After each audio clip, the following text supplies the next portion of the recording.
સુરતમાં ભારે વરસાદ વચ્ચે ઉધના સ્ટેશન ખાતે નીલગિરી બ્રિજ પર ભયંકર ટ્રાફિક સર્જાતા રેલવે સ્ટેશન પર ફરજ બજાવતા પોલીસ કર્મચારી ટીમ સાથે દોડી ગયા હતા અને વરસતા વરસાદમાં ટ્રાફિકનું નિયંત્રણ કરી ખરેખર પ્રજાના સેવક હોવાનો અહેસાસ કરાવ્યો હતો।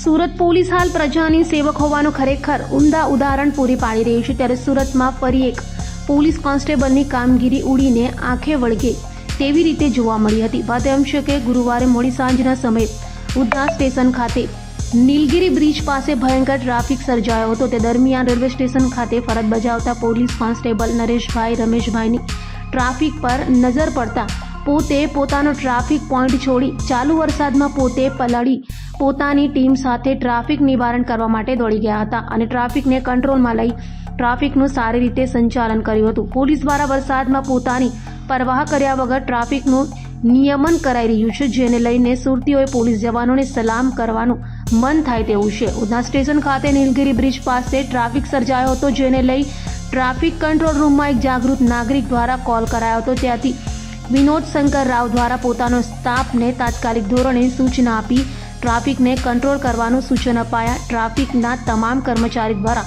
ટ્રાફિક કંટ્રોલમાં આવી ગયો હતો।